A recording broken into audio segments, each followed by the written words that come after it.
సార్వత్రిక ఎన్నికల్లో సర్పవరం గ్రామాన్ని క్లీన్ స్వీప్ చేయాలని కాకినాడ రూరల్ ఉమ్మడి అభ్యర్థి పంత నానాజీ పిలుపునిచ్చారు. కాకినాడ రూరల్ మండలం సర్పవరం గ్రామంలో పుల్లా శ్రీరాముల ఆధ్వర్యంలో నూతనంగా ఏర్పాటు చేసిన జనసేన కార్యాలయంలో ప్రారంభోత్సవ కార్యక్రమం ఘనంగా జరిగింది.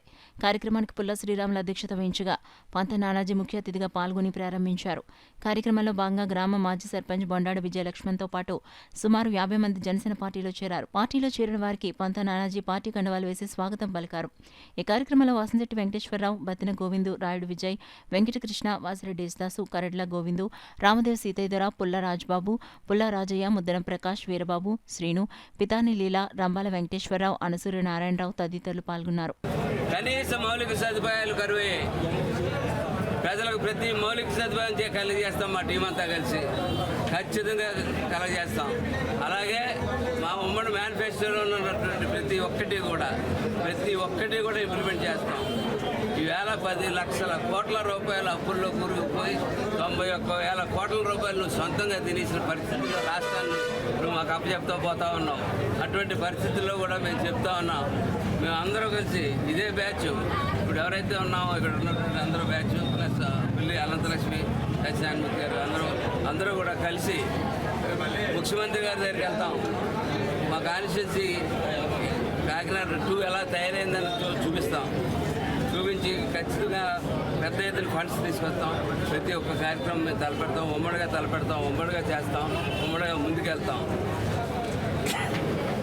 మౌలిక సదుపాయాలు ఒకటే కాదు, మేము చెప్తా ఉన్నాం.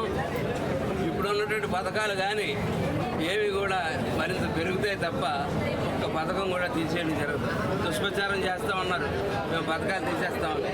మాకు అభివృద్ధి ఒక కన్ను అయితే ఒక కన్ను సంక్షేమం. తెలుగుదేశం పార్టీ యొక్క పుట్టినిల్లే, ఈ సంక్షేమ పథకాలు పుట్టినిల్లే తెలుగుదేశం పార్టీ, స్వర్గీయ ఎన్టీ రామారావు. అది మర్చిపోవద్దని చెప్పి ప్రజలందరినీ కోరుతా ఉన్నాం. అలాగే ఇవాళ ఒక కన్ను సంక్షేమం, ఒక కన్ను ఒక అభివృద్ధి అయితే మూడో కన్ను కూడా అవసరం పరిస్థితి వచ్చింది. అదే మౌలిక సదుపాయం. మౌలిక సదుపాయాలు లేక ప్రజలు చాలా ఇబ్బంది పడుతూ ఉన్నారు. కాబట్టి ఖచ్చితంగా ఫస్ట్ ఎజెండా మరి కాకినాడ రూరల్ మౌలిక సదుపాయాలు అని చెప్పి తెలియజేసుకుంటాం. ఇవాళ 7 అభ్యర్థులు కలిసి పంత నానాజీ గారు మొనగాడని ఆయన్ని గుర్తించి 3 పార్టీలు ఇవాళ పనిచేస్తున్నాయి, మీరు గమనించాలని చెప్పి సందర్భంగా తెలియజేస్తూ, రాబోయే కాలంలో పంత నానాజీ గారి కాకినాడ రూరల్ నియోజకవర్గంలో 30,000 నుంచి 40,000 మెజార్టీ వస్తూ ఉంది. ఈ కన్నబాబు చెట్టిపేట వెళ్ళిపోవడం ఖాయం. వెళ్ళిపోయే వరకు కూడా మీరు అందరూ పోరాడాలా. ప్రజా సంక్షేమం, ప్రజల న్యాయం కావాలి అంటే ఓటానికి ఓటేయాలా. నరేంద్ర మోడీ గారు లాంటోడే జనసేన బీజేపీ తోటి పొత్తు పెట్టుకుని ఇక్కడ 130 నుంచి 140 సీట్లు వస్తున్నాయని తెలుసుకుని నరేంద్ర మోడీ గారు కూడా ఈ దేశానికి చాలా అవసరమని చంద్రబాబు నాయుడు గారు, పవన్ కళ్యాణ్ గారు పొత్తు పెట్టుకోవడం జరిగింది. మీరు గమనించాలా. ఇక్కడ ఈ రాష్ట్రంలో అన్యాయం, అక్రమం ఒక ప్రచారం చేస్తూ ఉన్నారు. వాలంటీర్లు తీసేస్తామని. వాలంటీర్లకి నిన్నే చంద్రబాబు నాయుడు గారు 10,000 రూపాయలు జీతం అనౌన్స్ చేసిన మనగాడు చంద్రబాబు నాయుడు గారు అని చెప్పి సందర్భంగా తెలియజేస్తాం. తప్పకుండా తీసేస్తాం. తప్పు చేసిన వాళ్ళు ఉంటే వాలంటీర్లే కాదు, సెక్రటరీలే కాదు, ఈవోలే కాదు, ఎవరినైనా తీసేస్తాం. ప్రజా సంక్షేమంలో పాల్గొనే వాళ్ళు ఎవరైనా ఉన్నా వైసీపీ పార్టీ మొగ్గు చూపించినా తీసేయడం తప్పదు. మీరు ధర్మ కాటాలుగా పనిచేయాలి తప్ప ఒక పార్టీకి, ఒక వ్యక్తికి తొత్తులా పనిచేస్తే చూస్తా ఊరుకోమని చెప్పి సందర్భంగా తెలియజేస్తూ, కాకినాడ రూరల్ నియోజకవర్గంలో రాష్ట్రంలో 5 సీట్లు ఇస్తే 5 సీట్లు నానాజీ గారు ఒక మనగాడిగా ఫస్ట్ లిస్టులో అనౌన్స్ చేయించుకున్న మనగాడు నానాజీ గారు చెప్పినట్టుగా ఫస్ట్ లిస్టులోనే ప్రకటించడం అనేది ఈ నియోజకవర్గం చేసుకున్న యువతంతా కూడా వాళ్ళ కోరిక అని చెప్పేసి సందర్భంగా తెలియజేసుకుంటున్నాను.